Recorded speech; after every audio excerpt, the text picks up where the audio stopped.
계속해서 두 번째 기조연설로 넘어가 보도록 하겠습니다. 두 번째 기조연설은 한국광물자원공사 해외총괄팀 서경환 팀장님께서 진행을 해주실 텐데요. 오늘 발표 주제는 올해 5월 새로 수립된 2020년에서 2029년 자원개발 기본계획 소개입니다. 서경환 팀장님께서는 오늘 현장에 패널로 참석 중이시니 혹시 발표가 끝난 후 추가적으로 궁금하신 사항 여러분 댓글로 남겨주시면 저희가 또 여쭤보는 시간을 갖도록 하겠습니다. 자, 지금부터는 먼저 발표 영상을 함께 보시겠습니다. 네, 반갑습니다. 광물자원공사 해외총괄팀장 서경환입니다. 제가 오늘 말씀드릴 내용은 우리나라 해장개발 정책의 기본 방향인 자원개발 기본계획입니다.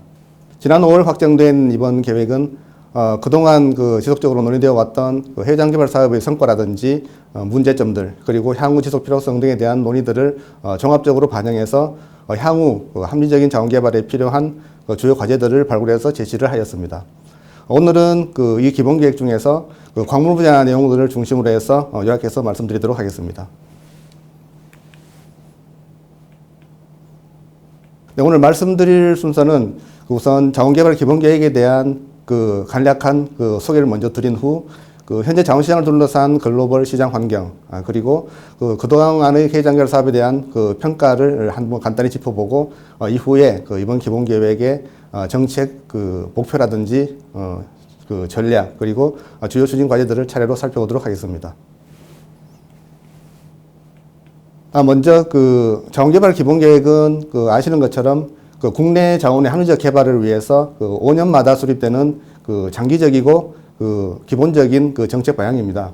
특히 이번 기본계획의 경우에는 자원 안보를 고려해서 국내 자원개발에 대한 종합적인 계획을 수립하고자 기존에 있던 두 개의 계획, 즉 해외자원개발 기본계획과 해저광물 자원개발 기본계획을 통합해서 자원개발 기본계획이라는 이름으로 수립을 하게 되었습니다. 계획 기간은 2020년부터 29년까지 10년간이며 지난 2018년 9월에 워킹그룹을 구성해서 용역을 수행하고 그다음에 외부 전문가들의 의견을 구해서 지난 3월에 초안을 확정했습니다. 그리고 4월에 이제 관계부처 협의를 마쳤고 이후에 이제 각각 해당 위원회에서 심의를 거친 후 지난 5월달에 최종안을 확정하게 되었습니다. 먼저 자원 시장을 둘러싸고 있는 글로벌 환경 변화입니다. 아시는 것처럼 지금 전 세계적으로 기후변화 대응을 위해 가지고 탈석탄이라든지 청정 에너지로의 에너지 전환을 하는 시기이기 때문에 이 광산 부분에서도 결국 환경 규제가 강화되고 있는 그런 추세이고 또한 호르무즈 해협이라든지 남중국해 등과 같은 핵심 수송로 쪽에서도 갈등이 계속되면서 지정학적 리스크가 아직까지 해소가 되지 않고 있습니다. 그리고 자원 보유국들을 대상으로 해서 전광 수출 금지라든지 아니면은 조세 강화 이런 자원 무기화 경향들이 나타나면서 미래의 수급 불안정성이 계속해서 대두가 되고 있고 이러한 이유 때문에 주요 국가들은 산업 원료 확보를 위한 경쟁이 계속해서 치열해지고 있는 그런 상황입니다. 그리고 메이저 기업들을 중심으로 해서도 ICT 기술을 접목한다든지 아니면 무인화 그리고 자동화와 같은 스마트 마이닝 시스템을 도입하면서 이 자원 산업에서도 이제 디지털 시대로 전환되는 그런 상황에 처해 있습니다. 이러한 환경 속에서 이제 미국이라든지 러시아, 일본, 중국 등 주요국들은 자국의 어떤 자원 안보를 위해서 이익을 극대화할 수 있는 그런 방향 그리고 새로운 기회를 창출할 수 있는 그런 방향으로 자원개발 쪽에서도 전략 방향을 구사하고 있습니다. 다음으로는 그동안의 해외자원개발 사업에 대한 평가입니다. 지난 2014년도에 수립되었던 제5차 해외자원개발 기본계획에서는 민간체제 중심의 어떤 자원개발, 이를 위해서 이제 민간 중심의 투자 활성화, 그리고 민간의 기술 역량 강화, 그리고 장기적인 안보 역량 강화, 그리고 공급 내실화 등을 주요 추진 과제로 삼고 이를 위한 각종 세부 계획들을 수립했었습니다. 먼저 민간 지원체제 구축 쪽에서 보면은 민관 협의체를 구성한 바 있고, 그 다음에 2016년도에 중단되었던 성공물 융자를 이제 17년부터 다시 특별 융자라는 형태로 어떤 부활한 그런 성과가 있었습니다. 그리고 기술 역량 제고 쪽에서는 자원개발 특성화 대학 2차 2단계 사업을 실시를 한 성과가 있었고, 그 다음에 희유금속 비축 목표 달성이라든지 비상시 위기 대응을 위한 훈련 이런 것들 실시함으로써 자원 안보 역량도 꾸준히 강화를 해온 상태입니다. 예, 그리고 공기업 부분에서는 지난 2016년도에 있었던 그 자원개발 추진체계 개선 방안, 그리고 2018년도의 혁신 TF를 통한 그 권고안, 이런 것들을 통해서 공기업마다 그 구조조정 방안을 마련하고 이를 실행하면서 그 내실화를 다지고 있는 그런 상태입니다. 그렇지만 이러한 그 주요 성과에도 불구하고 그동안 해양개발 사업에서는 여러 가지 문제점과 한계점이 노출되었고, 또 향후 합리적인 개발을 위해서는 이들에 대한 그 개선점이 필요한 것으로 평가가 되고 있습니다. 첫 번째 문제점으로 지적된 것은 공기업의 이제 구조조정 지체, 그리고 자원개발 기능의 위축입니다. 앞서 보신 바와 같이 그 공기업들이 2014년 그 이후에 그 부채 감축 계획이라든지 아니면은 16년도의 자원개발 추진체계 개선 방안, 그리고 18년도의 그 혁신 TF 권고사항, 이런 것들에 따라서 이제 그 구조조정 방안을 마련하고 이행을 해왔지만은 그 대내외적인 각종 그 뭐 시장 위축이라든지 이런 내용들 때문에 그 구조조정이 사실 지체가 되어 왔었고, 또한 이러한 그 지체 때문에 재무적으로도 상당히 그 악화된 상태이기 때문에 추가적인 투자라든지 또한 민관 협력을 이끌 수 있는 그런 역할이 상당히 위축되었다. 이런 부분이 그 현재 문제점으로 대두되기 때문에 향후에는 그 공기업의 구조조정을 진행하는 과정에서도 그 추가적으로 그 자원안보를 그 위한 그 공기업들의 그 역할을 재정립할 필요가 있다. 이런 필요성이 제기가 된 상태입니다. 그 다음으로 두 번째 문제점은 그 자원개발 생태계의 위축과 그 다음에 정부의 마중물 부족입니다. 그러니까 지난 10년 가까이 계속되어 왔던 그 해외 자원개발 사업의 논란으로 인해서 그 정부의 지원 예산이 꾸준히 그 감소가 되어 왔고, 또한 이로 인해서 그 민간 부분에서도 그 결국 뭐 투자 철수라든지 그 투자 급감 이런 것들이 이제 계속 일어나고 있는 그런 상태입니다. 따라서 그 민간들의 투자 활성화를 위해서는, 그리고 또 그 생태계 활성화를 위해서는 그 향후에 그 정부의 보다 적극적인 역할이 필요하다. 이런 평가가 내려지고 있는 상태입니다. 그리고 뭐 이외에도 그 글로벌 자원 환경 변화에 대한 대응이라든지 미래 자원 안보를 위한 대비가 부족했던 그런 문제점이 있었고, 이제 이를 극복하기 위해서는 현재 변화하는 그 세계 질서에 대응을 해서 그동안의 그 개발 용수의 양적 확대에서 벗어나 그 자원 개발이라든지 그 비축, 도입과 같은 이런 여러 가지 방안들을 종합적으로 고려함으로써 그 장기적으로 그 자원안보 역량을 확충할 수 있는 그런 정책 재설계가 필요하다 하는 그런 그 평가가 내려진 상태입니다. 이어서 그 향후 그 정책 목표 및 추진 전략입니다. 그 앞서 말씀드린 그 시장 환경 변화라든지 그동안에 대한 사업에 대한 평가들, 이런 것들을 종합적으로 반영해서 이번 기본 계획에서는 그 국가 경제를 뒷받침하는 그 굳건한 자원안보 실현, 이것을 그 정책 목표로 삼고, 이 정책 목표 실현을 위해서 그 자원개발 산업의 생태계 활성화, 그리고 에너지 환경 변화에 대한 능동적 대응, 그리고 자원개발 중심에서 자원안보로의 정책 전환, 이 세 가지를 핵심 전략 과제로 삼고 이 하부에 이제 9개의 구체적인 중점 추진 과제를 발굴해서 제시를 한 상태입니다. 이어서 이제 각 추진 전략에 따른 그 세부 전략들을 보도록 하겠습니다.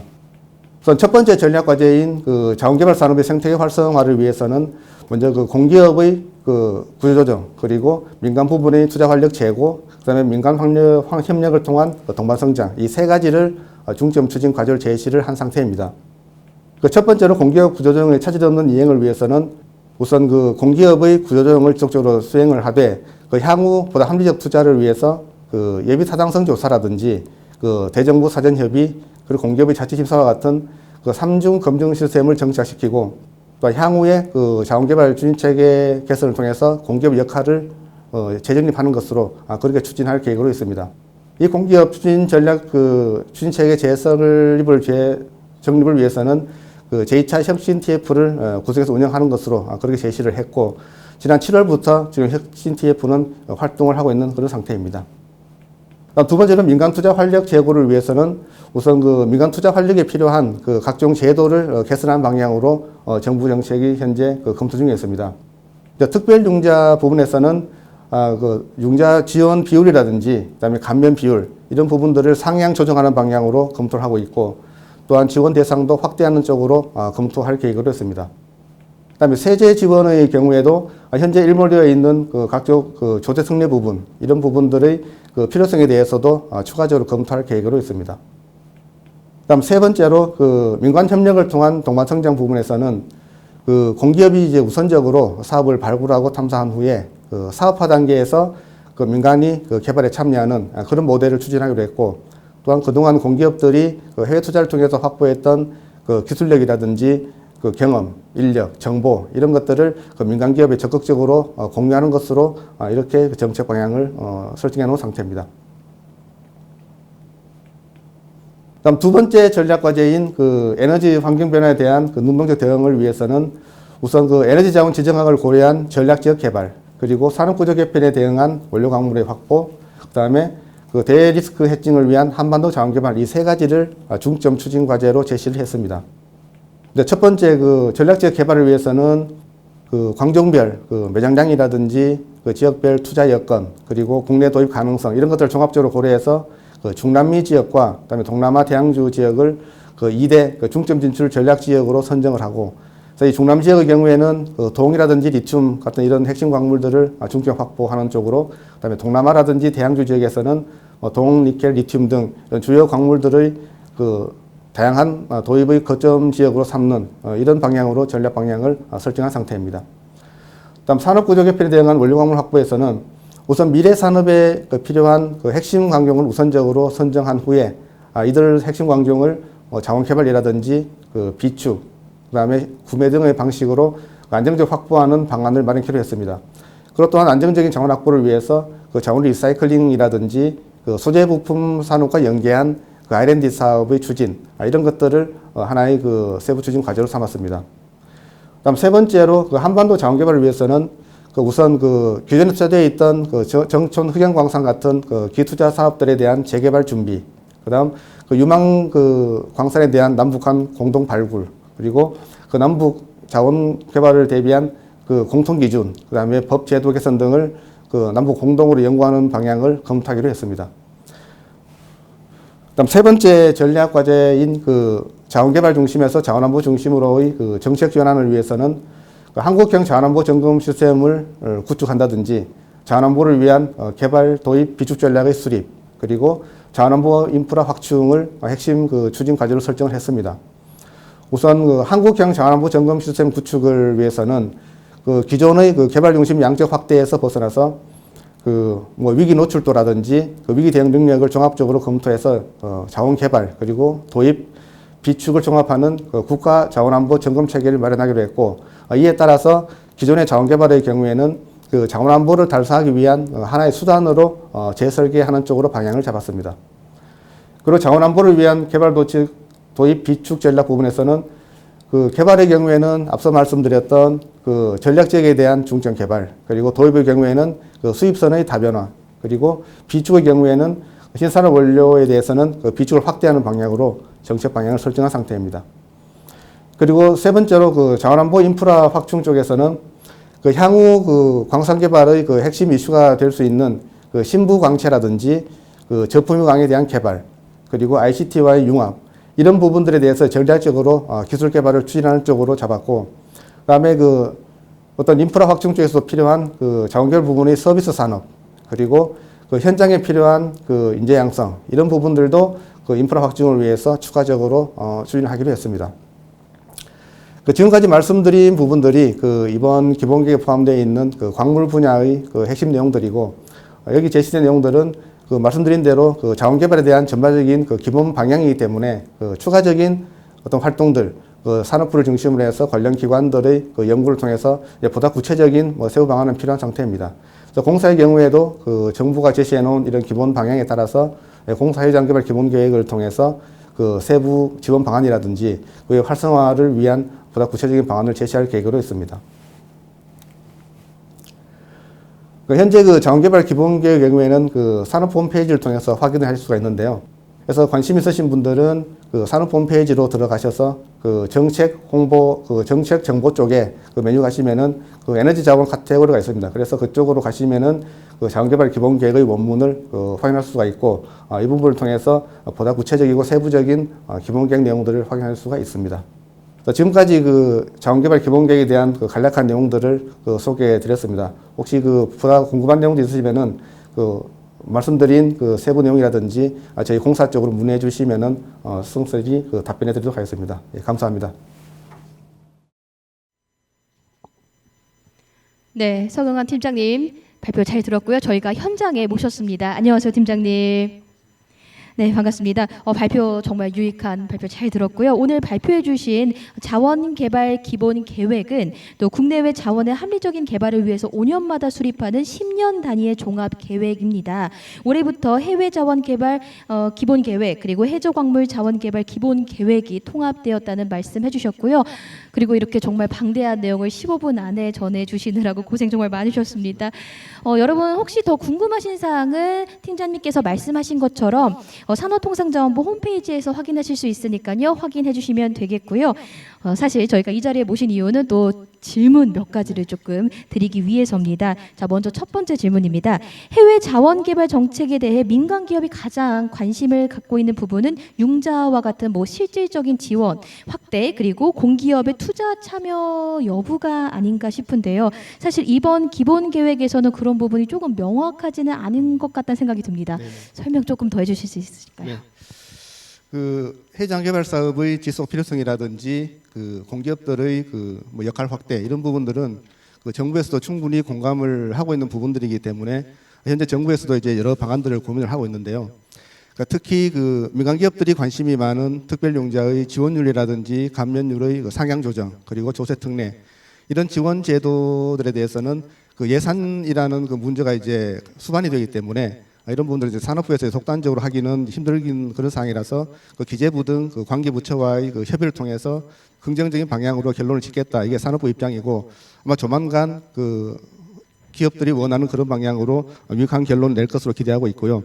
그다음에 공기업의 역할 강화 부분은 현재 공기업에 처해 있는 재무 건전성 부분과도 이제 맞닿았기 때문에 그 정부에서는 이제 그 혁신 TF를 통해서 그 공기업들이 가지고 있는 사업이라든지 아니면은 그 재무 전반에 대해서 그 정밀하게 재평가를 해서 그 결과에 따라서 향후 공기업들의 그 역할과 기능 보다 구체적으로 정립할 것으로 그렇게 기대를 하고 있습니다.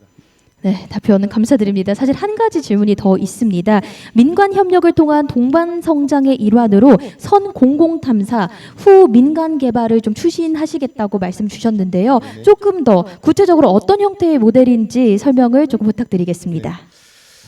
그 뭐 대부분의 민간 기업들은 사실 그 사업 발굴이라든지 그 초기 탐사 단계에 필요한 전문 인력들을 충분히 이제 확보하지 못한 상태이기 때문에 그 초기 탐사 리스크에 대해서 이제 굉장히 많은 부담감을 갖고 있는 게 사실이고요.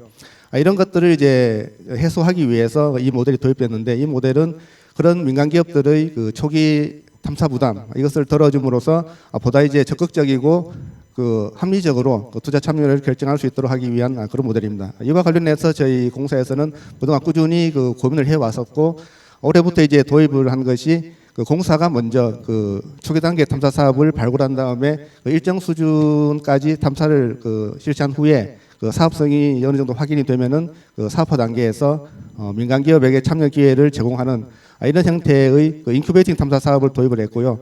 향후에 이제 어떻게 보다 구체적으로 운영할지는 계속해서 정부랑 협의를 해서 구체화해 나갈 그럴 계획으로 있습니다. 네, 감사합니다. 앞으로 더 기대가 되는 사업이라는 생각이 들고요. 이렇게 답변해 주셔서 대단히 감사드립니다.